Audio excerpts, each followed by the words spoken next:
On a certain day, two cows were grazing on the English meadow, English cows. One cow asked the other,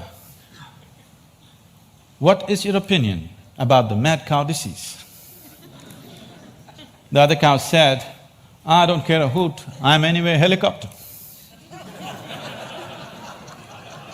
Being a mystic, being a realized being is just like this.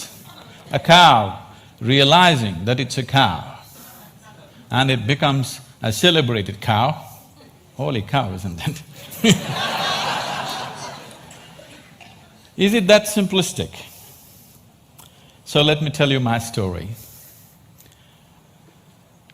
So as a child, one thing that I realized was that I was utterly, absolutely ignorant. And everybody around me seemed to know just about everything. I did not know anything at all. So because I did not know anything, I had to pay enormous attention towards everything. My sense of attention became like this: if I see a leaf, I could just sit there looking at this leaf, just staring at it for hours. If I sat up in my bed, just staring at the darkness, I could just do this for the whole night. So this attention brought a completely different level of involvement and interaction with just about anything and everything around me, animate and inanimate. But everybody else seemed to know everything and they were just going about their life busy and happy. But I was just staring at every little thing. Then I realized that even they did not know anything. It is just that they had their assumptions and belief systems that they were happy with, either their own or what was handed down to them by someone else. And they not only knew about what is here, they also knew about other worlds, about gods, about heavens and everything. And here I was struggling to figure out what is what. So this so intrigued me that I started planting myself outside a major temple here in Mysore, because I wanted to really see, after having a meeting with God, after having a conversation with God, how people will be. So I stood there intensely observing every face that's walking out of the temple, and generally I heard local gossip. Sometimes in Indian temples, your footwear walks away with someone else, and then I hear people cursing the creation and the creator. I always found people walking out of restaurants always had more joyful faces than people walking out of temples. Divine versus dosa, dosa seems to win.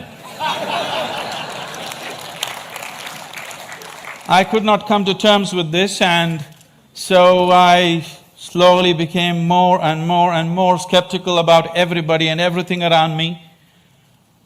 Skeptical about social structures, political systems, religious beliefs, even scientific theories, because none of them match with my experience of life. On a certain day, I started moving towards Chamandi Hill. You must see this place. And there is a tradition in Mysore. If you have something to do, you go to Chamandi Hill. If you have nothing to do, you go to Chamandi Hill. If you fall in love, you go to Chamandi Hill. If you fall out, you go to Chamandi Hill. I had just fallen out and I had nothing to do, so I started moving towards Chamandi Hill. And I went up and sat on a rock there. Till that moment in my life, I always thought, this is me, and that's somebody else and something else. But for the first time, I did not know which is me and which is not me. Suddenly, what was me was just all over the place. The very rock on which I was sitting, the air that I breathed, the very atmosphere around me, I had just exploded into everything. That sounds like utter insanity. This, I thought, lasted for 10 to 15 minutes. But when I came back to my normal consciousness, I was about 4.5 hours. I was sitting there, fully conscious, eyes open, but time had just flipped in my experience. For the first time in my adult life, tears were flowing down, and I've always been peaceful and happy, that was not an issue, but here I was drenched in a completely different kind of blissfulness, every cell in my body bursting with ecstasy. When I shook my head and trying to get some logical explanation for what's happening to me, the only thing that my very smart mind could say was, maybe I'm just going off my rocker. This experience, as it deepened and it started repeating itself, if I just sit here, what is moments for me seem to be hours for others. I think it's a minute, hours are gone. On a certain day, I happened to be sitting in a certain place. I actually thought it's about 25–30 minutes, but when I came to my normal senses, 13 days had gone by. I was sitting right there. India being what it is, a whole crowd had gathered, garlands around my neck, people touching my feet, somebody wants to know what will happen to his business, somebody wants to know when his daughter will get married. All the things that I hated were just happening around me. And I had to move away from this place just to avoid this crowd around me. And as this experience deepened into me, one thing that happened to me was everything that I believed was me suddenly was not me. This was always me. And suddenly I found this is just an accumulation of food that I've eaten. What I accumulate can be mine but can never be me. This was just a huge heap of impressions in my mind. And this body and mind, not being me but just being mine, a distance arose between me and my body, between me and my mind. This also facilitated a certain experience within me, that suddenly the equation of time and space was suddenly not applicable for me. I was seeing that what is here is there, what is there is here, past, present and future got mixed up. It was one majestic chaos, but utterly beautiful. So my skeptical mind, not able to come to terms with it, started conducting experiments. These experiments are too weird to talk about and the results too fairy tale-ish for anybody to believe. But one thing that I arrived at was that existence is not human-centric. And all human experience is self-made. Most people believe that their experience is molded by what situations in which they exist, but all human experience is 100% self-created from within. I think today a lot of science is beginning to agree with that. And having realized that, if all experience is created from within, if the basis of your experience is within you, the seat of your experience is within you as it is, what kind of experience of life would you want to have? For yourself, I'm sure you want it to be at most pleasantness, whatever you may be doing. What you want for your neighbor may be debatable, but what you want for yourself, definitely you want utmost pleasantness. As I realized the basis of my experience is within me, I shifted from staring at things to sitting with my eyes closed. This was a dimensional shift in my life, from staring to sitting with my eyes closed. I got so fascinated with this human mechanism, I wouldn't want to open my eyes. For days on end, I'm just keeping my eyes closed, wanting to see everything about this one. And what I realized was, if I take a piece of bread and put it into this system, this piece of bread becomes my body in a few hours and I begin to experience this as myself. This amazing process, as I became more and more aware of it, I saw the very source of creation, the very maker of this body, the manufacturer of this body is within. Once I saw this and I could see that I could rewire my brains completely in 24 hours, changing myself beyond social upbringing, family situations, even genetic qualities in me. I could see I could just completely change everything about myself. In 24 hours, I'm a different person. Another 24 hours, I'm a different person. I was like a conscious schizophrenic trying out different things. On a certain day, I just, in a field hockey game, I fractured my left ankle and I went and sat down in a place. I was in excruciating pain, and by then I had also become a chronic asthmatic and I had a very severe bout of asthma. And this pain and this inability to breathe together, they were quite something. At that moment it occurred to me, if the maker of this body is inside, why is it that I cannot mend this from inside? I sat down with a certain resolve. If this is true, I must be able to allow it to mend itself, otherwise I must be completely on a wrong track. I sat down with my eyes closed for about little more than an hour. When I came out, my asthma left me, never to come back again.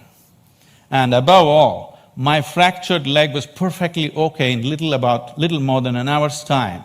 Armed with this experience, I started creating methods and systems through which every human being could access that intelligence and that capability within the system which can make a piece of bread into a human being.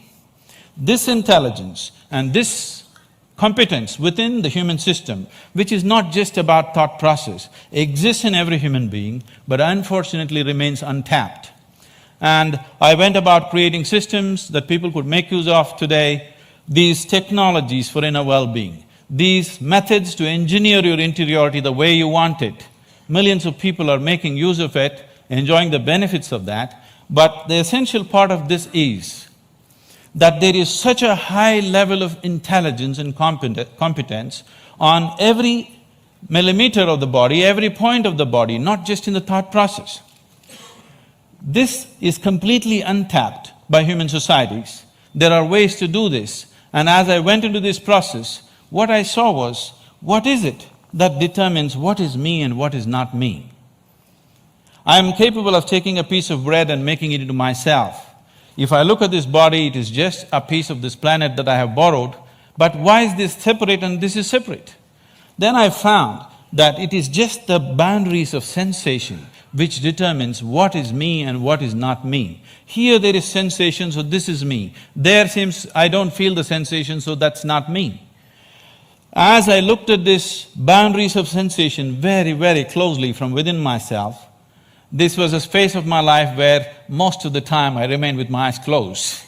I realized that the boundaries of sensation can either be stretched, expanded, or even made smaller than what it is right now.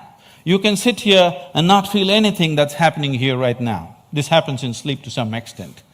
Or you can sit here and extend your boundaries of your sensation for this whole hall. And anything that is within the boundaries of your sensation, you will always experience as myself. There is a glass of water here and this is not me, that's very clear. But if you drink it, you just included it into the boundaries of your sensation and that becomes you. So if you throw the boundary of your sensation out in an expanded form, you can sit here and experience everybody in this hall as yourself. You can stretch it further, experience the very cosmic scape like you experience your own body. This sense of inclusiveness, if it comes into you, when this came into me, I suddenly realized that to be loving is not somebody's teaching. To be compassionate is not an idea. To be in empathy is not some esoteric principle. This is the way a human being is made. If only he does not constipate his consciousness with limited identifications with things that he is not. If you do not identify with anything that you have accumulated over a period of time, including your body and mind, every human being is capable of this. When it comes to external situations, each one of us is differently capable. But when it comes to inner situations, every one of us is equally capable. No human being is better endowed than the other when it comes to the inner realm. It's only in the external situations that we are all differently capable. If this inclusiveness enters human life, if you can sit here and experience people around you as yourself, I don't think I have to teach you to be good. I don't think I have to teach you to love. I don't think I have to teach you to care. Because caring for this one is very, very natural. This is ingrained within the very nature of the existence. This inclusiveness definitely has to touch humanity, so this became my life, my work and my endeavor to develop methods so that people can experience this inclusiveness. If this inclusiveness is experienced by humanity, particularly by the leadership, people who wield power and different aspects of responsibility in the world, definitely we could find solutions for everything, because today, we as a generation of people, this is very significant, for the first time, we are capable of addressing every human problem on this planet of nourishment, health, education, ecology, you name it, we can address it all. We have the necessary resource, capability and technology for the very first time. But are we going to do it simply depends upon how inclusive is our experience of life. If you stand here and you experience this planet as yourself, I don't think I have to tell you, take care of it. Every human being would do his best. When we do not have this inclusiveness, what we could do, we will not do. In our lives, if we do not do what we cannot do, that is not a problem. But if we do not do what we can do, we are a disaster. My hope and my work is just to see that we as a generation of people do not become that kind of a disaster, that what we can do, we will definitely do. And right now what we can do compared to what we could do 100 years ago is so incredibly different, so incredibly different. But what's missing is an all-inclusive consciousness, a all-inclusive experience of life. If only we bring this about in the leadership, in the people, only then we will seek solutions that are relevant for all. Otherwise, we'll go about dabbling, in the name of creating solutions, we go about creating more and more problems.